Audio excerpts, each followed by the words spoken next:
Hello friends, welcome to my channel USF online academy. दोस्तों, आज मैं आपके लिए बहुत इंपॉर्टेंट टॉपिक लाया हूं जिसका नाम है लर्निंग डिसेबिलिटीज़। क्लास को आगे बढ़ाने से पहले मैं आप सबको बता दूं कि जो हमारी क्लास रहेगी वो हिंदी मीडियम और इंग्लिश मीडियम दोनों में रहेगी, तो हिंदी मीडियम के स्टूडेंट बिल्कुल परेशान ना हो। जिन लोगों ने अभी तक हमारे चैनल को सब्सक्राइब नहीं किया है वो चैनल को सब्सक्राइब कर दें और बेल आइकन को प्रेस कर दें, ताकि आने वाले जब भी हम वीडियो को अपलोड करें और आपको नोटिफिकेशन आसानी से मिल जाए। आइए दोस्तों, देखते हैं लर्निंग डिसेबिलिटीज़, जो कि बहुत इंपॉर्टेंट एक चैप्टर है। जो कि सीटेट वगैरह हो या कोई भी एग्ज़ाम हो, एस्टेट हो, केवीएस हो या अदर टीचिंग कोई भी एग्ज़ाम हो, उसके अंदर ये पूछा जाता है और बहुत इंपॉर्टेंट ये एक टॉपिक है। इसको हिंदी में कहते हैं अधिगम अक्षमता। आइए दोस्तों, कुछ नज़र डालते हैं डिसेबिलिटीज़ जो कि हम यहाँ पे डिस्कस करने के लिए जा रहे हैं। देखिए, ऐसी कोई भी डिसेबिलिटी जो किसी बच्चे की लर्निंग को इफ़ेक्ट करे as compare to normal child, उसको हम कहते हैं लर्निंग डिसेबिलिटी। और ऐसे चिल्ड्रंस को हम कहते हैं चिल्ड्रन विद डिसेबिलिटीज़। यानी कोई भी ऐसी डिसेबिलिटी जो किसी पर्टिकुलर बच्चे के लर्निंग पर इफ़ेक्ट डालती हो as compare to normal child, उसको हम बोलते हैं लर्निंग डिसेबिलिटीज़। और ऐसे चाइल्ड को हम कहते हैं चिल्ड्रन विद डिसेबिलिटीज़। ये डिसेबिलिटीज़ हमारे पास कोई भी हो सकती हैं, चाहे वो मेंटल रिटार्डेशन हो सकती है, इमोशनल डिसऑर्डर हो सकती है, विजुअल इम्पेयरमेंट्स हो सकती है, हियरिंग इम्पेयरमेंट्स हो सकती है, फिजिकल डिसऑर्डर हो सकता है, मोटर डिसेबिलिटीज़ होती है, एटसेट्रा, और भी कुछ हो सकती हैं। आइए दोस्तों, और हम देखते हैं कि ये जो हमारे इस चैप्टर में जो मैंने अभी यहाँ पे आपको कैटेगराइज करी हैं, ये इतनी इंपॉर्टेंट है कि डायरेक्ट आपको यहाँ से क्वेश्चन देखने को मिलेगा। और जो मैंने यहाँ पर कैटेगराइज की हैं, लगभग मैंने 8-9 के आसपास लेने की कोशिश की है। तो हर साल जो सीटेट में या फिर यूपी टेट में या अदर टेट एग्जाम्स में जो यहाँ से क्वेश्चन आता है लर्निंग डिसेबिलिटीज़ पे, वो यहीं से अक्सर क्वेश्चन आता है। जैसे कि मैंने यहाँ पे लिखा है डिसलेक्सिया हो गया, डिसग्राफिया हो गया, डिसकैलकुलिया हो गया, एमनीजिया हो गया, डिसमॉर्फिया हो गया, एफेजिया हो गया, एडीएचडी हो गया, ऑटिज्म हुआ या सोशल विड्रो हुआ। तो आइए अब हम इनको जो है ना वारी वारी से एक एक करके पढ़ते हैं। बेसिकली अच्छे से इसको समझने की हम कोशिश करेंगे। सबसे पहले अगर मैं बात करूँ डिसलेक्सिया की, तो डिसलेक्सिया का जो प्रॉब्लम एरिया है वो डिफ़िकल्टी इन लर्निंग है। यानी जो बच्चा होता है उसको जो डिफ़िकल्टी होती है understanding relationship between sound, letter and words. तो बच्चा जो होता है एक बेहतर अंडरस्टैंडिंग नहीं बना पाता साउंड, लेटर और वर्ड्स के बीच में। मिसाल के तौर पे आप उसको बी लिखने के लिए बोलेंगे, वो डी लिख देगा। आप उसको 53 बोलेंगे, वो 35 लिख देगा।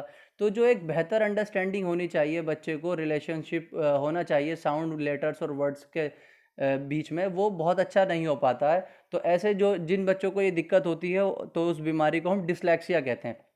अगर हम आगे बात करें तो डिसकैलकुलिया की बात करते हैं। नाम से इसके पता चल रहा है कुछ कैलकुलेशंस वगैरह की बात करी गई होगी। तो इसका जो प्रॉब्लम एरिया है वो डिफ़िकल्टी विद मैथ है। यानी जो बच्चा होता है उसको मैथमेटिकल कैलकुलेशंस में प्रॉब्लम आती है, टाइम अंडरस्टैंडिंग में प्रॉब्लम आती है, मनी का कंसेप्ट में प्रॉब्लम आती है। मिसाल के तौर पे आप अगर किसी से कहें कि भाई एक सामान हमने इतने रुपए का ख़रीदा, 5 सामान इतने रुपए के ख़रीदे, मैंने आपको इतने पैसे दिए, अब आपके पास कितने पैसे बचे।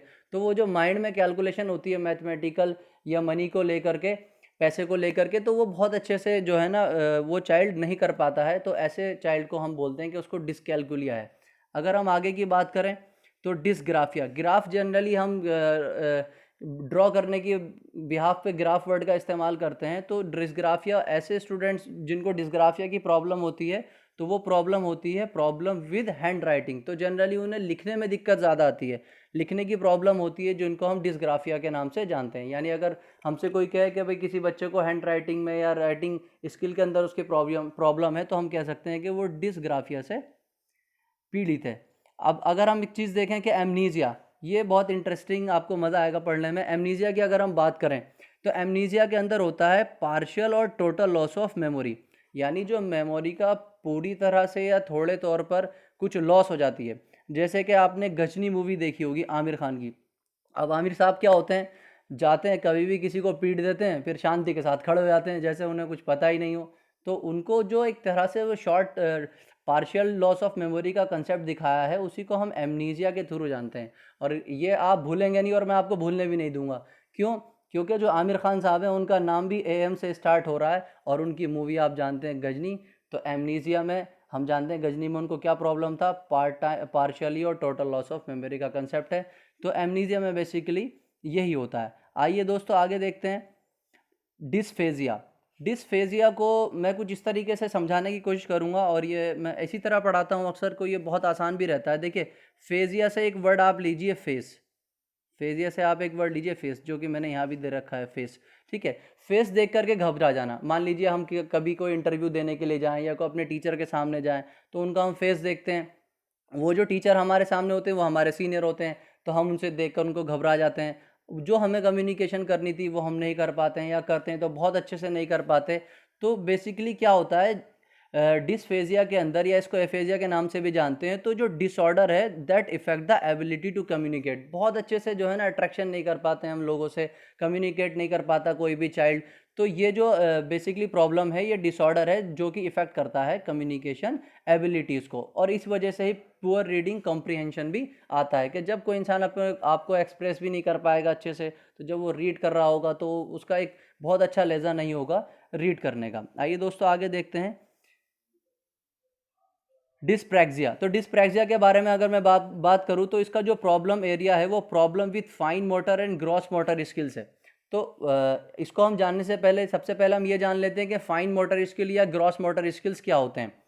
तो अब मैंने नोट में एक चीज़ मेंशन करी है, फाइन मोटर स्किल वो स्किल्स होते हैं, ऐसे works that involve selected body parts, जैसे कि मान लीजिए कटिंग करना हुआ, राइटिंग करना हुआ, लिख रहा हूँ तो मैं हाथ से लिख रहा हूँ, हाँ, अगर मैं काट रहा हूँ तो सिर्फ मेरा हाथ इन्वॉल्व है, ठीक है। तो ये जो थोड़े थोड़े से मतलब कोई पर्टिकुलर बॉडी पार्ट अगर इन्वॉल्व होता है किसी एक्टिविटी में, तो उसको हम बोलते हैं फाइन मोटर स्किल। क्लियर है? अच्छा, आगे हम देखेंगे अगर ग्रॉस मोटर स्किल की अगर मैं बात करूं, तो ग्रॉस मोटर स्किल ऐसे वर्क होते हैं in which performs whole body performs a task coordinately, मतलब एक साथ थोड़ा बॉडी, जितने भी बॉडी के पार्ट्स हैं वो सभी मिलजुल कर एक फंक्शन अदा कर रहे होते हैं। जिसका मैंने एग्जांपल लिया है फुटबॉल। देखिए, अब एक फुटबॉल खेल रहा है तो इंसान भाग भी रहा है, उसके पैर भी भाग रहे हैं, हाथ भी हिल रहा है, और उसको कहाँ गोल मारना है उसका माइंड भी वर्क कर रहा है। इसी तरह बास्केटबॉल है, क्रिकेट है, तो ये ग्रॉस मोटर स्किल्स के अंदर आते हैं, जहाँ पर जो पूरी बॉडी होती है वो परफॉर्म कर रही होती है। जबकि फाइन मोटर के लिए मैंने बताया कि कोई पर्टिकुलर बॉडी पार्ट होगा, चाहे हमारे हैंड हो या कुछ और चीज़ हो। खैर, बहरहाल अब हम बात करते हैं डिस्प्रैक्सिया की। तो मैंने बताया जो इस प्रॉब्लम में होता है, problem with the hand eye coordination, यानी हाथों का और आई का कोऑर्डिनेशन बहुत अच्छा नहीं होता, बैलेंस बहुत ज़बरदस्त नहीं होता। मतलब क्या है कहने का, कि भाई अब उसके हाथ और उसका आई का जो कोऑर्डिनेशन है वो बेहतर नहीं है, बैलेंस बेहतर नहीं है। मतलब क्या है कि अगर मान लीजिए वो कुछ काट रहा होगा तो उसका कोऑर्डिनेशन अच्छा नहीं है, ठीक है। अगर मान लीजिए वो लिख रहा होगा तो उसका कोऑर्डिनेशन अच्छा नहीं है, वो अच्छे से लिख भी नहीं पाएगा, अच्छे से काट भी नहीं पाएगा। अगर हम ग्रॉस मोटर स्किल का कंसेप्ट इसमें ऐड करें, तो रनिंग और जंपिंग भी वो बहुत बेहतर तरीके से नहीं कर पाएगा। मान लीजिए किसी को अगर थोड़ी सी वॉल क्लिम करनी है 2 फुट 3 फुट, तो उसका जो अगर हम कहीं ग्रॉस मोटर स्किल्स की अगर हम बात करें, तो उसका आई हैंड या जो कोऑर्डिनेशन है उसकी बॉडी का वो बहुत ज़्यादा बेहतर ना होने की वजह से वो रनिंग और जंपिंग में भी उसको दिक्कत आएगी, और साथ ही साथ बैलेंस करने में या कटिंग करने में या राइटिंग करने में भी उसको दिक्कत आ सकती है। खैर, आगे अब हम बढ़ते हैं। देखिए, डिसमॉर्फिया। डिसमॉर्फिया को हम इस तरीके से कह सकते हैं, difficulty in determine the shape size and also not happy with their own body structure. Dysmorphia को आप ऐसे देखिए कि भाई जैसे कि मान लीजिए कोई पर्टिकुलर साइज़ या शेप है, तो साइज़ और शेप को भी डिफाइन करने में या उसके बारे में अंडरस्टैंडिंग करने में डिफ़िकल्टीज होती है। और इसको कुछ साइकोलॉजिस्ट में ये भी कहा जाता है कि बहुत सारे इंसान अपनी किसी बॉडी स्ट्रक्चर से अच्छे नहीं होते, कि मैं ऐसा हूँ देखने में, मैं वैसा हूँ, या मेरी आंखें अच्छी नहीं है, मेरा चेहरा अच्छा नहीं है। तो ये कंसेप्ट भी इसके अंदर थोड़ा सा इन्वॉल्व किया जाता है। चलिए आगे अब हम देखते हैं ऑडिटरी प्रोसेसिंग डिसऑर्डर। ऑडिटरी, जैसा कि आप जानते हैं, ऑडियो से रिलेट करता है। तो यानी आप बच्चे को जो है ना हियरिंग डिफ़िकल्टीज़ रहती हैं, यानी वो डिफ़िकल्टीज़ जो रिलेट करती हैं उसका हियरिंग कंसेप्ट है। तो इसमें क्या क्या हो जाता है, उसको difference between the sound also include deafness और पार्शली लॉस ऑफ हियरिंग, यानी हियरिंग जो उसके हियरिंग से रिलेटेड जो बीमारियां होती हैं जनरली, वही हमारे पास ऑडिटरी प्रोसेसिंग डिसऑर्डर के अंदर रखी जाती हैं। जैसा कि मैंने यहाँ पे एक बार मेंशन किया है, डिफ़िकल्टीज रिलेटेड टू हियरिंग। अब वो कैसा भी हो सकता है, वो डीफ भी हो सकता है, पार्शली लॉस ऑफ हियरिंग भी उसकी हो सकती है। चलिए दोस्तों, आगे की बात अब हम करते हैं विजुअल डिसऑर्डर। ये बहुत आसान है, नाम से ही जाहिर हो रहा है। विजुअल मतलब क्या है, जनरली हम किसी चीज़ को देख रहे होते हैं, विजन कर रहे होते हैं। तो विजुअल डिसऑर्डर का मतलब है कि ऐसे डिसऑर्डर जो इंक्लूड करते हो लो विजन को या ब्लाइंडनेस को, यानी कुछ भी ऐसे जैसे चिल्ड्रंस होते हैं भाई, जिनको देखने में दिक्कत हो सकती है, चाहे वो पार्शली हो चाहे पूरी तरीके से हो। तो उनको, अगर मान लीजिए कोई आपकी क्लास में बच्चा है और उसको थोड़ा सा उसका जो विजन है वो लो है, तो हमें उसको चाहिए as a teacher, as a facilitator, कि हम उसको फर्स्ट रो के अंदर बैठाने की उसको हम कोशिश करें। तो always child suffering from visual disorder seated often in front row in the class. Clear है? तो इससे क्या होगा, मान लीजिए बच्चे का विजुअल जो लो विजन था, अब वो आगे बैठेगा तो उसको थोड़ी आसानी होगी, उसको डिफ़िकल्टी नहीं होगी। चलिए अब हम आगे बात करते हैं एडीएचडी की। एडीएचडी इसके फुल फॉर्म होती है attention deficiency hyper activity disorder. इसके नाम में ही सब कुछ छुपा हुआ है। अटेंशन डेफिशिएंसी, डेफिशिएंसी वर्ड आता है हमारे पास कमी के लिए, यानी हम बात कर रहे होते हैं कि किसी चीज़ की कमी है। तो बच्चे के अंदर अटेंशन की कमी है, बच्चे के अंदर अटेंशन की कमी। अगर हम बात करें हाइपर एक्टिविटी, हाइपर वर्ड आता है यानी किसी चीज़ की एक्सिस के लिए, ज़्यादती के लिए। तो ये जो हाइपर एक्टिविटी तो उसकी बहुत ज़्यादा होती है, लेकिन जो अटेंशन होता है वो बहुत कम होता है। तो ऐसे बच्चे जो कि एक प्लेस पे अटेंशन अपनी नहीं रोक पाते हैं, और हम कहें तो can't still at one place, नहीं रुक पाते हैं, और उनका अटेंशन स्पैन जो होता है बहुत कम होता है। तो एडीएचडी ऐसे बहुत सारे स्टूडेंट होते हैं जिनका अटेंशन स्पैन जो होता है वो बहुत कम होता है। तो हम इसके नाम से जैसे कि क्लियर हुआ, attention deficiency and hyper activity disorder. Hyper activity बहुत ज़्यादा होती है लेकिन अटेंशन स्पैन बहुत ज़्यादा कम होता है। चलिए अब आगे बात करते हैं ऑटिज्म की।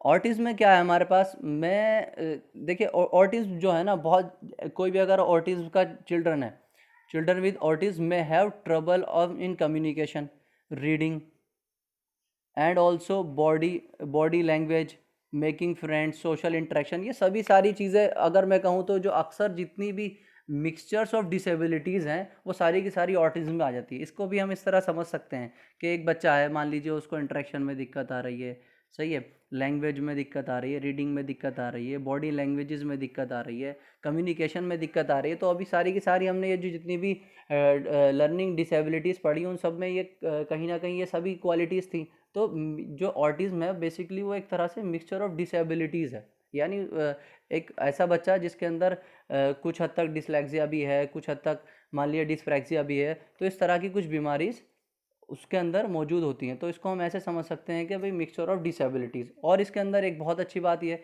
है कि इसको हम इस तरह भी समझ सकते हैं कि autism is a brain dysfunction with abnormalities in brain structure and neurotransmitter.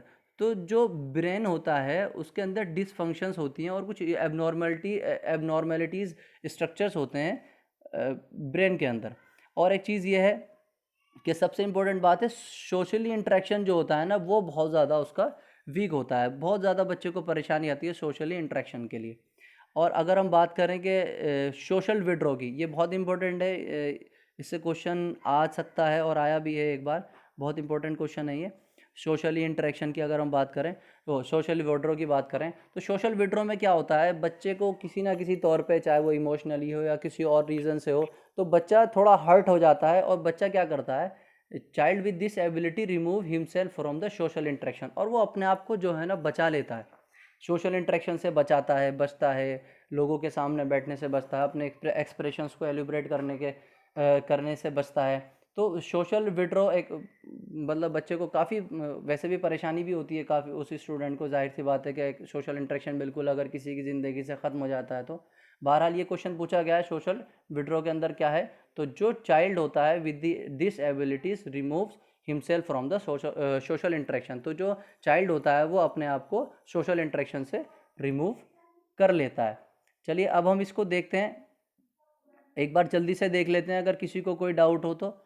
हमने डिसलेक्सिया में देखा उसको, बच्चे को जो है रीडिंग के लिए दिक्कत आई, और अगर हम डिसकैलकुलिया की बात करें तो कैलकुलेशन में दिक्कत आई, डिस्फ्रेजिया में बात करें तो हैंड राइटिंग में प्रॉब्लम आई, एमनीजिया में जो था पार्शली और टोटल लॉस ऑफ मेमोरी था।